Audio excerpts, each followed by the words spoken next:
Selamat datang di channel YouTube saya, Informan A1.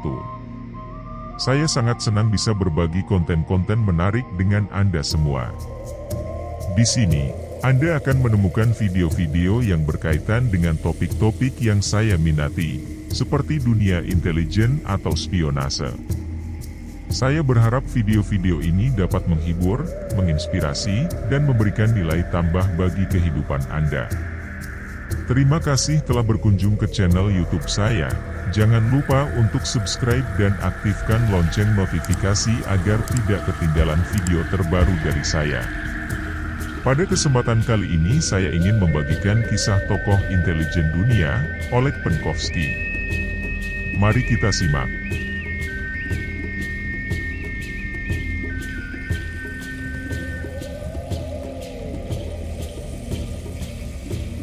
Menjadi mata-mata adalah permainan yang sepi, dibutuhkan banyak keberanian dan kesabaran. Banyak mata-mata menghabiskan malam yang panjang tanpa tidur malam yang nyenyak, bertanya-tanya kapan penyamaran mereka akan terbongkar dan nasib buruk apa yang akan menimpa mereka jika mereka mengkhianati atau menyerah. Seorang mata-mata yang dikirim untuk mengungkap misteri negara musuh berada dalam masalah besar. Tetapi seorang mata-mata yang meninggalkan negaranya sendiri dan bekerja untuk negara asing dapat disiksa dan bahkan dibunuh jika tertangkap. Oleg Penkovsky seperti orang lain. Dia tinggi dan tampan, dengan sikap aristokrat dan kesopanan yang tidak seperti ciri khas komunis Uni Soviet. Pada tahun 1960 ia adalah seorang kolonel di Dinas Intelijen Militer Soviet GRU. Karena pangkatnya, ia dengan mudah mengunjungi Kremlin, benteng Moskow sebagai pusat pemerintahan, dan memiliki banyak akses ke rahasia militer. Penkovsky memandang dunianya dengan meremehkan rahasia. Ayahnya adalah seorang pejabat tentara Tsar dan berperang melawan komunis dalam Perang Saudara Rusia. Penolakan keluarganya terhadap aturan baru Rusia tampaknya memudar. Dalam 3 tahun dia membenci rezim yang dia layani dan menyebut pemimpin Soviet Nikita Khrushchev sebagai petani bodoh. Saat itu, dunia memasuki era yang dikenal dengan Perang Dingin. Meskipun sebenarnya tidak ada perang, ada ketegangan antara Uni Soviet yang komunis dan negara-negara kapitalis barat seperti Amerika Serikat dan Persemakmuran Inggris, yang menyebabkan rasa saling tidak percaya. Kedua belah pihak membangun angkatan bersenjata inti mereka dan berperang dengan propaganda dan ancaman. Penkovsky percaya bahwa negaranya sedang merencanakan senjata nuklir untuk melawan musuh kapitalisnya, dan semakin dia memikirkannya, semakin dia mencari cara untuk mengalahkan pemimpinnya. Lagi pula, Penkovsky adalah contoh muda dari produk sistem Soviet. Dia menghadiri Akademi Militer Frunze di Moskow, di mana dia menjadi anggota GRU, sebuah organisasi yang hanya menerima orang-orang terbaik. Misi pertamanya adalah memata-matai Ankara, Turki pada tahun 1955. Dia menyamar sebagai atase militer di kedutaan Soviet. Turki adalah sekutu musuh terbesar Uni Soviet, Amerika Serikat. Turki adalah tetangga wilayah selatan Uni Soviet, dan Soviet ingin mengetahui sebanyak mungkin tentang perangkat keras militer Turki dan pangkalan militer Amerika yang beroperasi di sana. Penkovsky adalah agen yang teliti dan dapat diandalkan. Dia melakukan instruksi yang diberikan kepadanya dalam surat itu. Penkovsky kembali ke Moskow setelah 1 tahun untuk pelatihan lebih lanjut. Karena pengalaman anti-komunis keluarganya, dia dipromosikan menjadi kolonel pada tahun 1960, meskipun dia menghindari promosi ke pangkat yang lebih tinggi. Namun, dia ditugaskan untuk memimpin delegasi perdagangan Soviet ke London, di mana dia diharapkan untuk membuat jaringan mata-mata Soviet. Saat merencanakan perjalanannya ke London, Penkovsky bertemu dengan seorang pria yang nantinya akan berdampak besar pada hidupnya. Namanya Greville Winne, seorang pengusaha Inggris. Winne, mewakili pabrikan elektronik Inggris, dengan jelas mengingat pertemuan dengan Penkovsky. Pada sore musim dingin yang dingin di ruang atas sebuah gedung di 11 Gorky Street, dekat Lapangan Merah di Moskow, Winne mencoba membujuk 6 pejabat Soviet untuk mengizinkan sekelompok pengusaha Inggris mengunjungi negara mereka. Ini bukan tugas yang mudah. Saat itu hubungan antar negara sangat tegang. Inggris adalah sekutu dekat Amerika. Keraguan yang sangat besar di kedua sisi. Bagaimanapun, hidup terus berjalan. Jika perdagangan memungkinkan, bahkan dalam skala kecil, itu bisa menguntungkan kedua belah pihak. Selain itu, delegasi komersial dan perdagangan menawarkan kedua belah pihak kesempatan untuk operasi intelijen. Winne sebenarnya bukan mata-mata, tetapi seperti pengusaha barat manapun yang mengunjungi negara-negara komunis, dia harus mencari apapun yang mungkin berguna bagi intelijen Inggris. Winne dengan senang hati bertugas di intelijen Inggris selama Perang Dunia Kedua. Pertemuan yang tampaknya berjalan dengan baik itu berlangsung di Moskow pada suatu hari di musim dingin. Winne menghabiskan 5 tahun hidupnya menjual barang elektronik di Uni Soviet dan negara komunis lainnya di Eropa Utara. Banyak orang yang bernegosiasi di sana mengenalnya dan mempercayainya, katanya. Di malam hari kami setuju.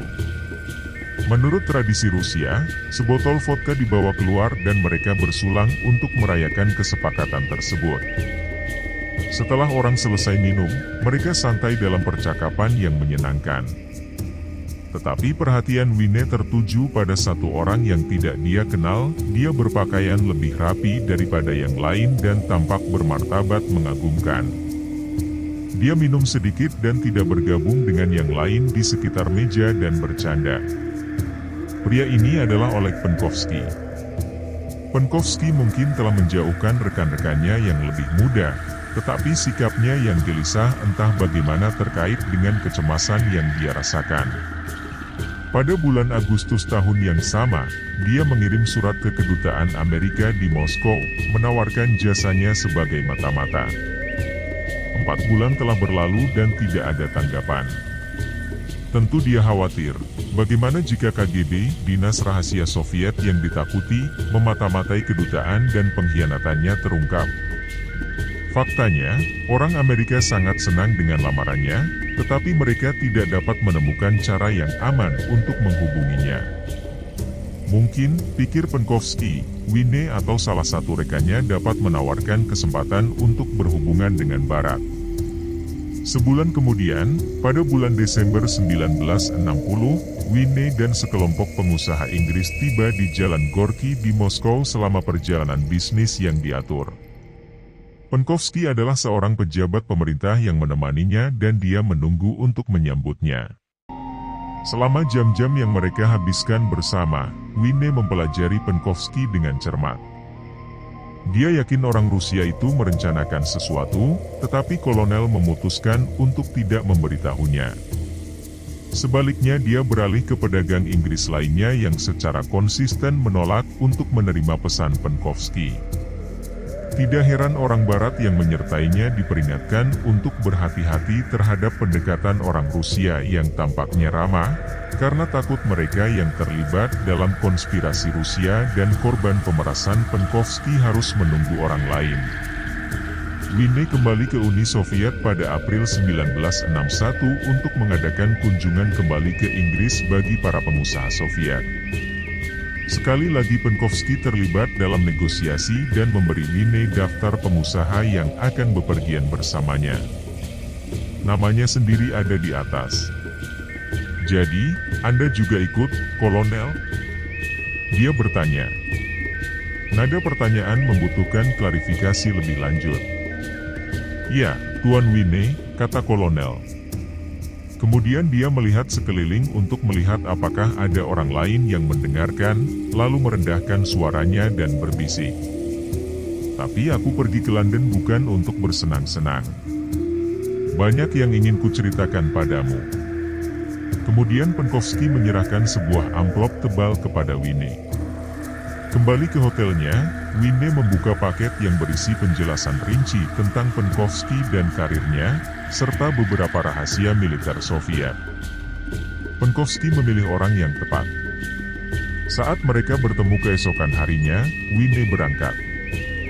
"Saya kenal seseorang yang bisa Anda ajak bicara," kata Winnie.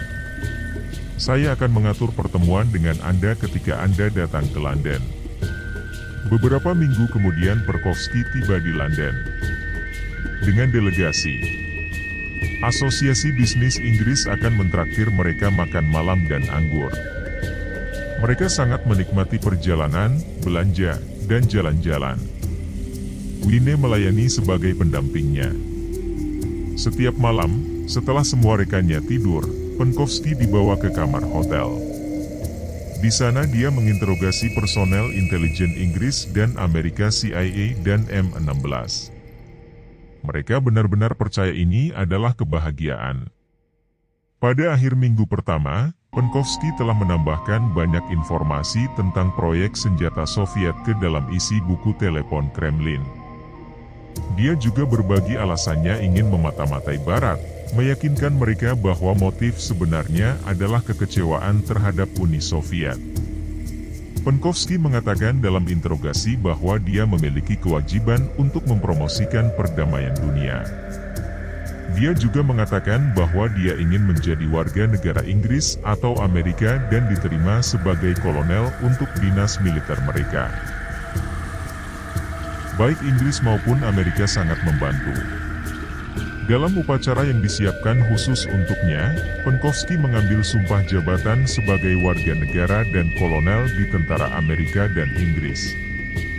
Mereka semua mengira Penkovsky adalah tangkapan yang luar biasa. Dia adalah penyusup tingkat tinggi di Kremlin. Rupanya dia lebih didorong oleh hati nurani daripada keserakahan. Dia menuntut uang untuk pekerjaannya, tetapi sebenarnya hanya untuk mempersiapkan kehidupan barunya, yang akan dia miliki di Amerika Serikat setelah bertugas sebagai mata-mata. Dia tidak meminta uang dalam jumlah besar untuk informasi sensitif yang dia berikan. Terlepas dari semua keuntungan yang ditawarkannya, CIA dan Mi-6 bukanlah tandingannya. Tidak ada yang mempertanyakan ketulusannya atau mengira dia adalah agen ganda Uni Soviet, tetapi beberapa idenya berisiko, bahkan konyol. Misalnya, dia mengusulkan untuk memasang beberapa bom nuklir kecil di markas militer di Moskow. Karakternya juga khawatir. Penkovsky dengan jelas melihat dirinya sebagai pahlawan yang bisa mengubah sejarah dengan tangannya sendiri. Terutama, dia memberitahu mereka bahwa dia ingin dikenang sebagai mata-mata terhebat dalam sejarah. Kebanggaan bukanlah pertanda baik. Penkovsky dan delegasi bisnisnya kembali ke Moskow pada Mei 1961 dan dia melanjutkan tugas intelijennya. Bagasinya tidak digeledah di Bandara Moskow. Dia dianggap sebagai penumpang yang sangat penting, jadi dia tidak harus berurusan dengan pencarian ofensif. Semuanya berjalan dengan baik. Terkadang dia menyembunyikan kamera minus kecil dan roll film yang cukup untuk menangkap ribuan gambar diam. Setelah memperoleh akses ke rahasia paling sensitif Uni Soviet, Penkovsky merencanakan perjalanan bisnis baru untuk dirinya sendiri. Dia tiba di London pada bulan Juli dan mengunjungi Paris pada bulan September. Kedua kali dia bertemu dengan pejabat intelijen Barat untuk mencetak filmnya. Bersamaan dengan foto-fotonya, dia mengirimkan sekitar 5.000 dokumen rahasia. Dia juga memberitahu kontaknya secara rinci semua yang telah dia pelajari selama hampir 25 tahun bertugas di dinas militer dan intelijen Soviet. CIA dan Mi-6 tidak akan pernah tahu. Selain perjalanan pribadi ke luar negeri, Penkovsky secara rutin mengunjungi Winnie di Moskow.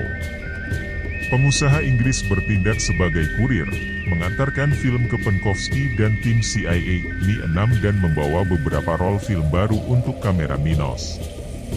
Saat Winnie tidak ada, Penkovsky diminta untuk menghubungi Janet Chisholm, istri seorang pejabat kedutaan Inggris di Moskow. Fitur keamanan yang mengejutkan. Seperti semua pejabat kedutaan, suami Janet Chisholm berada di bawah pengawasan KGB. Tetapi Janet tidak dianggap sebagai risiko keamanan, jadi dia bebas datang dan pergi.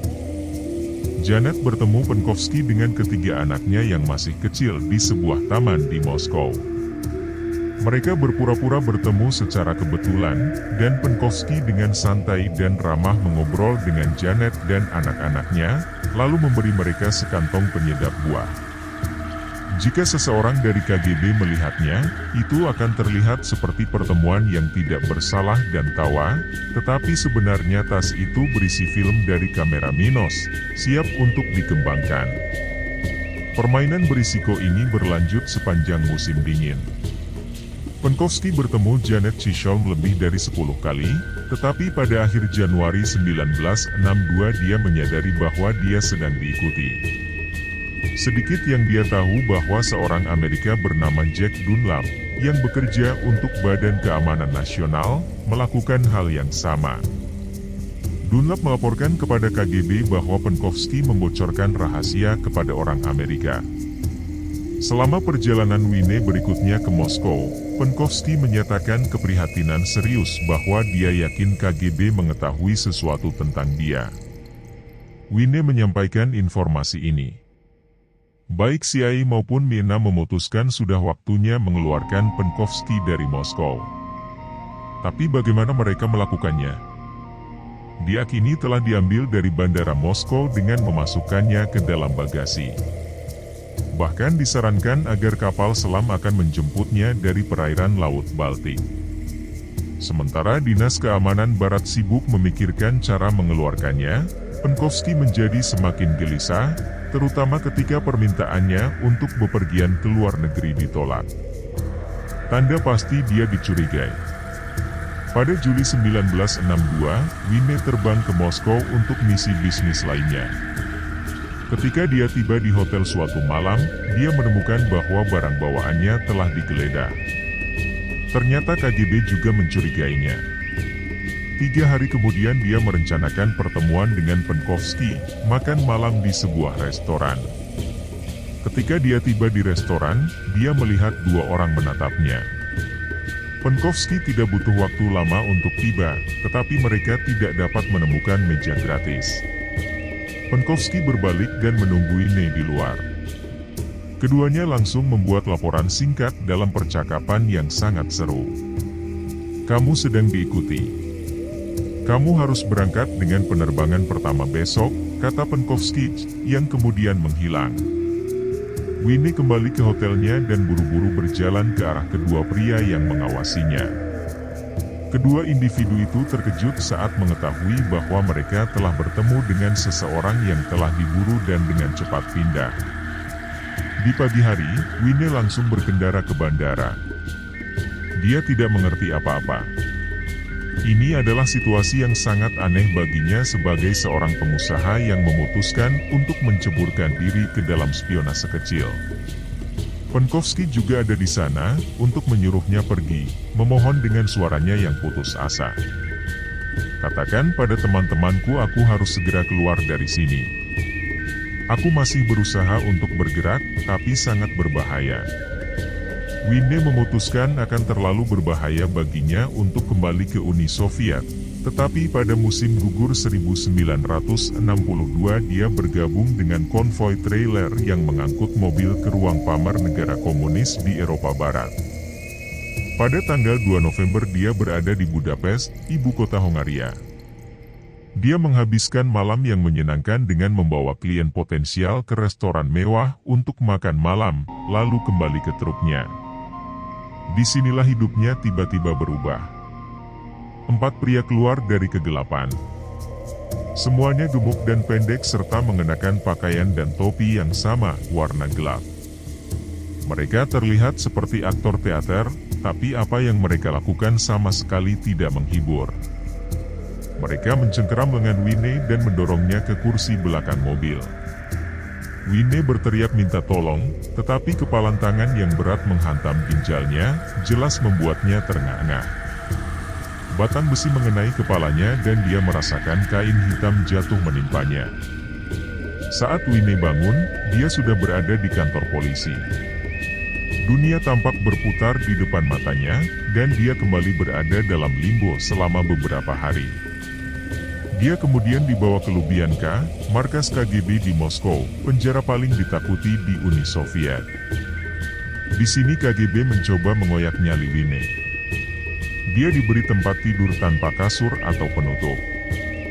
Sebuah drum besi ditempatkan di sisi lain selnya, yang berfungsi sebagai toilet. Meskipun saat itu musim dingin, para penjaga penjara mengambil selimutnya dari waktu ke waktu. Sedemikian dinginnya hingga tubuhnya seakan membeku saat menyentuh besi rangka tempat tidur. Tapi ternyata semua makan siang dan malam bisnis yang dia habiskan untuk menghibur klien tidak melemahkan mantan perwira intelijen masa perang ini.